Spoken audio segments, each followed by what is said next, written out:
Good evening. It's Brother Rob Wilson, your friendly neighborhood faith filled believer and YouTuber, bringing you yet another sample of the intellect of Dr. Rashad Richey as he goes over a conversation about police reform and defunding the police, where he seems to not have a firm grip on reality.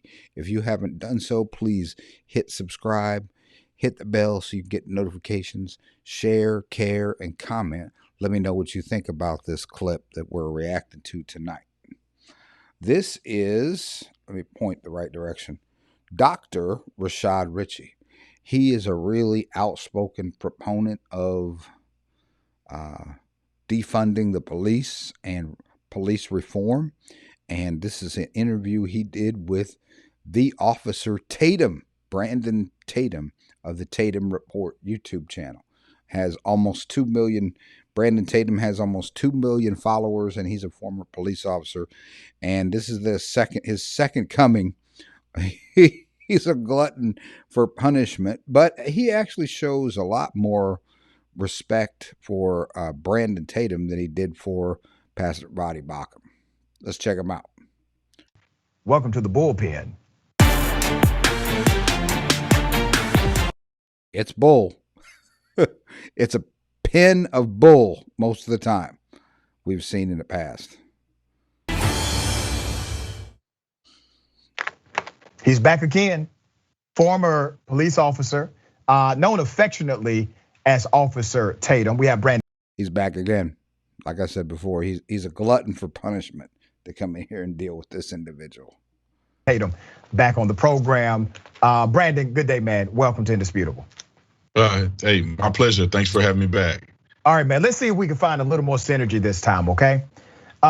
Synergy means I want to box you in a corner and have you agree with me. Find ways that you'll agree with my debacle of understanding and things that just don't even make any sense whatsoever. Policing in the United States of America. Obviously, there are some problems. Obviously, the vast majority of Americans believe police reform needs to take place. But I want to specifically start with a policy discussion about police reform. One of the largest bills is the George Floyd Policing and Accountability Act. Passed the House, stalemate in the Senate, likely not to get passed because of the political tribalism that exists currently in DC. But it has some good stuff in it. And I want to see, do we actually agree on the policy or do we disagree on the policy? So do you support any of the policy mandates of the George Floyd Policing and Accountability Act? Well, I haven't read through the entire policing and George Floyd Act, so I haven't read through it. So I can't really give a comment necessarily on that particular bill. Okay, let me read you some elements then, okay? You know, Jesse Lee Peterson, he brought on and asked the same question, and he didn't know anything that was in it. And he was not willing to go and read any of the components of what was contained in it because, well, he just brought Jesse on to kick him off the show. But at any rate, he's going to read some of the things that are in it. And see if you agree or disagree with them on face value. The bill would lower the criminal intent standard from willful to knowing or reckless conduct in order to convict a law enforcement officer for misconduct in a federal prosecution. So basically, it would make the intent standard the same as anybody else in the world, okay? The intent would not have to be willful. It would also apply if it was knowing or if it was in fact reckless behavior that led to the deprivation of the rights of somebody else. Well, I really, in my opinion, based on being a police officer and being exposed to the things that police officers have to do on a day-to-day basis, I really think it's a dangerous path to go down when you have responsibilities that's not available to the public. You have things that police officers are supposed to do, sworn to do, that are not the same responsibilities as members in the public, but yet you want to hold them equally accountable. I really don't think that that's a good path to go down. Policing is a very nuanced thing. Police officers show up to a scene, things happen in split seconds. They're not God. So there's things that can go wrong, although a police officer may not have the intent for it to go wrong or may not be malicious. And so I think that the standard should be some level of protection for police officers when they're doing their job on duty. Absolutely. I mean, an ordinary average citizen does not have to engage in combat to detain someone or even deal with combative people in the same types of situations that police officers do. What he's basically saying this proposes that police officers are judged by the same criteria as Jane and Joe Blow, everyday, ordinary, average citizen. And they're not in the same, Jane and Joe Doe are not in the same situation as police officers are in. Does not protect police officers who are nuts, who are going out and shooting the wrong people and abusing people. That's not. I don't even think that would somehow protect them. I mean, if you're clearly brutalizing a person that's not within the policies of the police department, that's against the law, none of those change ups in statute will help you. You should go to jail. But there's significant ambiguity in the interpretation of your intent, and that actually lies the problem, because a police officer can have what's called an objective standard to why he or she acted a particular way. They can have a subjective standard rather than an objective standard. So for example, if you say, I was in fear for my life, and so I decided to kill this person. Well, that's a very subjective standard, because your standard of fear may not be my standard of fear, right? So we can all agree that is already a subjective standard. And it is not the reasonable person standard where the court would judge the activity of the police officer based on what a reasonable person would do in that same situation. It's literally based. This is the type of narcissistic projection, gaslighting, and overwhelming word salad that makes 99% of what he's talking about indistinguishable. You can't even make sense about what he's talking about, because he's just trying to confuse the topic. Look, there are incidents where police have gone too far. Many times, had people complied with officers, some of these situations never would have even taken place. I'm not saying all of them, some of them. The first step towards staying safe with a police officer, yes, sir. No, sir. Here's my ID, sir. Here's my registration. Or I don't have my registration. Whatever the case may be. It's not to argue with the police. It's not to ask them, why are you pulling me over? Why are you stopping me? It's to compliance. The subjectiveness of the individual police officer, which has gotten us into a lot of trouble as far as criminal justice in the United States of America. And let me ask you this question, because I do hear your point of view about policing is very dangerous. Well, number one, it's not the most dangerous profession in America by. This is going to go right now into the realm of absolute insanity. It's going crazy right now. So listen very carefully. Standards of injury and death, cutting trees is the most dangerous profession in America by way of actual injury and death. And you do not have special immunity for individuals who cut. Trees are not attacking police officers. They're not attacking the people who are cutting them down. It has been the misfortune of the tree people cutters that they fell from the tree, or that they cut a tree and the tree fell on them, but they're not being attacked by trees.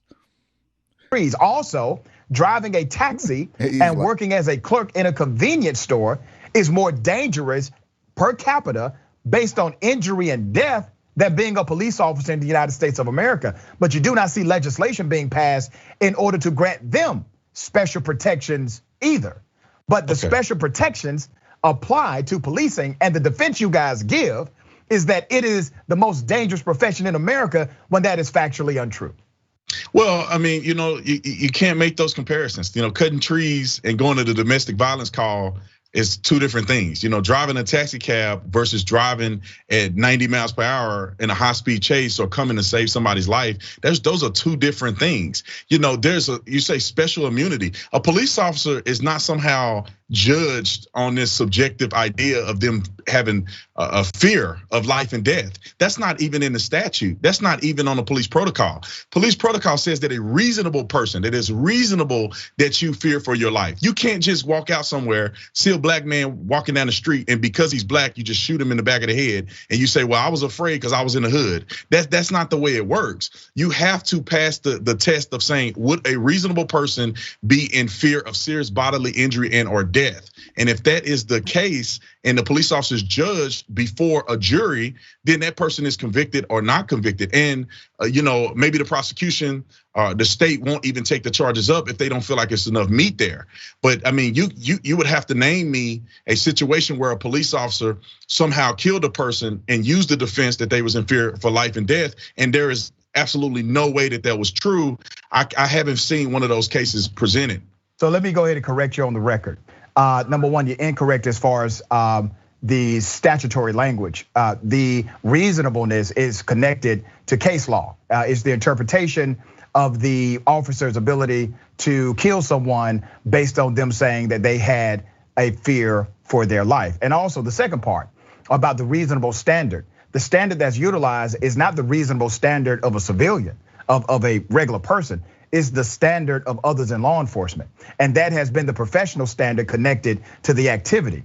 That is problematic. And that's why the George Floyd Policing and Accountability Act says, let's take this standard and be reasonable about the standard. So let's include knowing, or let's also include negligence in the standard, because that is the standard that applies to every other person in.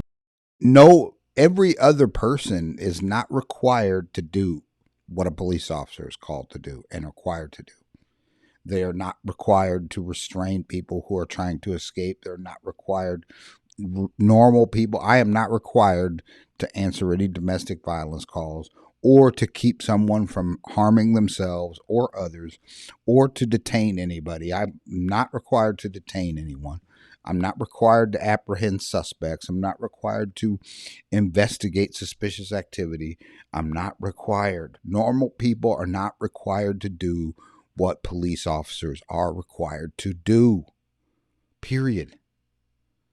United States of America. I think that is fair. I don't think that should be considered a radical idea. That's a fair idea.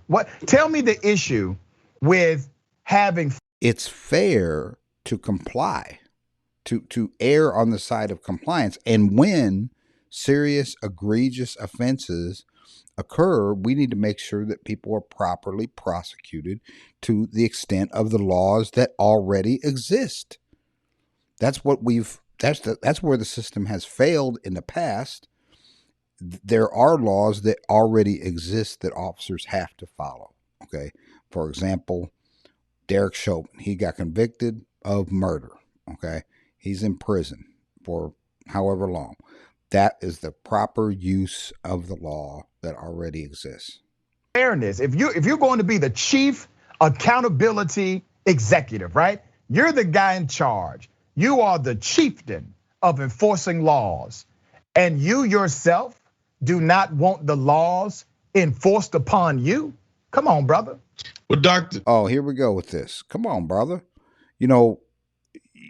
Go out and do this job. I just want you to do a ride along with some police officers for not 2-3 hours. You do this job that they're doing. You're not talking from a position. You're talking from a position of being a PhD, a college professor. You haven't sat in the seat of these cars. You haven't stood in the shoes of these individuals. You couldn't handle it. I know right now you couldn't handle it. You couldn't deal with it. You're trying to enforce something on others that you would never have enforced on yourself. You're actually trying to be more you're lenient on offenders and you're more judgmental of the people who are actually the defenders.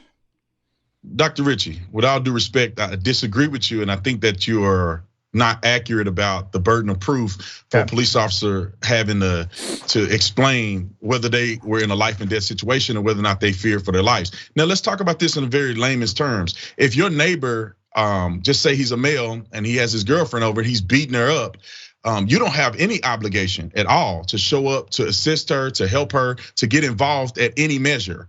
A police officer is in a very different situation where if a man is beating up a woman, he has to respond and have to respond adequately and has a lot of responsibility when it comes to de-escalation, have a responsibility when it comes to use of force. You can't just go out and just beat people up.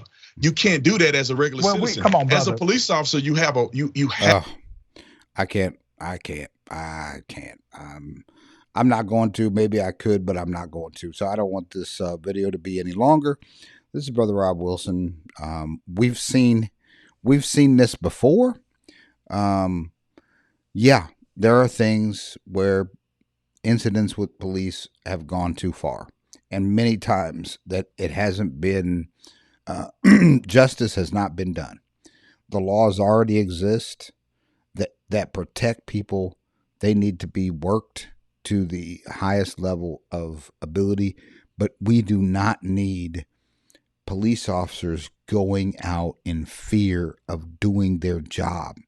We do not need police officers living with a burden hanging over their head that they cannot protect themselves, that they cannot exercise force necessary. I believe one of the laws is that you answer force at the same level that you receive it under. I'm not going into that, but I'm just saying this individual has a totally twisted idea of what it means to be a police officer. I mean, come on. The illogic of your argument started out when you compared policing to cab driving and being a tree trimmer. Cutting down trees is the most dangerous profession. Yeah, maybe there's more fatalities from cutting down trees, but that wasn't due to the fact that the trees had it in their mind to kill the people cutting them down. That was due to their own personal negligence or accident. Okay, this is what truly worries me. Well, post a comment. Like or dislike, share if you care. This is the mindset, the perverted ideology that we need to hold police officers to a higher and greater standard, or to a standard as low as an ordinary. They're not doing the work that ordinary people are doing. They're going out there on the. It's almost like they're going out there on the front lines to protect and defend and to enforce laws. I don't know. Let me know what you think. This is Brother Rob Wilson. Like, subscribe, share if you care. Peace.